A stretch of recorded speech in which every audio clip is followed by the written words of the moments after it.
À travers une caravane du Transgabonais organisée du 26 au 30 novembre dernier le long du rail, l'Union européenne et l'Agence française de développement ont tenu à constater sur le terrain les investissements réalisés par la CETRAG dans les gares et les infrastructures ferroviaires. Un périple stratégique pour apprécier les efforts de modernisation, renforcer l'appui des partenaires et améliorer durablement la sécurité ainsi que la qualité du service aux usagers. Chaque étape de cette caravane a permis de ressortir les spécificités de chaque zone ferroviaire. Pour l'Union européenne, il s'agit avant tout de démontrer que le Transgabonais est bien plus qu'un linéaire de transport. L'objectif de cette caravane est de mettre en lumière les rôles vitaux et les potentiels de ce chemin de fer. On a identifié les premiers potentiels de ce chemin de fer.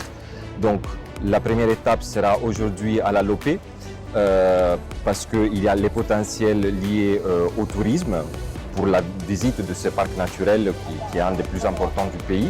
Ensuite, demain, on sera à Lastrouville pour mettre en avant les potentiels et les activités qui déjà sont faites de transport de bois.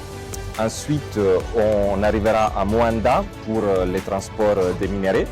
Et on terminera à Franceville samedi avec des activités liées plus au côté social du chemin de fer. Au cœur de cette caravane, l'État gabonais veille.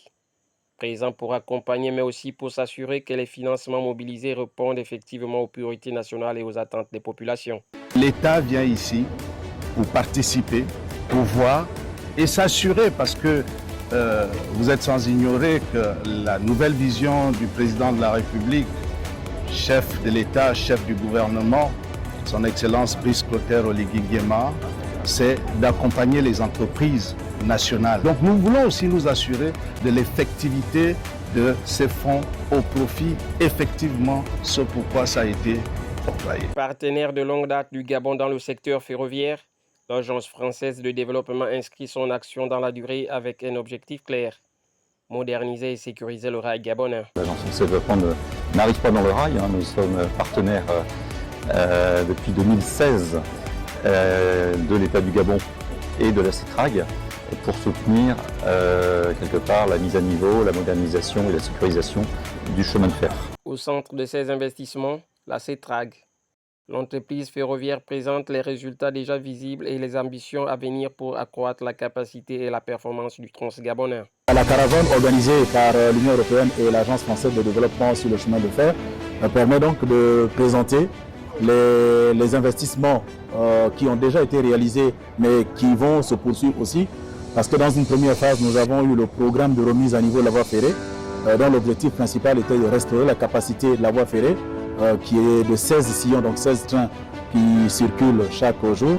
On est aujourd'hui autour de 10 trains en moyenne et donc atteindre la capacité de transport de 12 millions de tonnes. À travers cette caravane du Transgabonais, partenaires techniques, bailleurs de fonds et autorités nationales réaffirment leur engagement commun. Faire du chemin de fer un levier stratégique du développement économique, social et territorial du Gabon.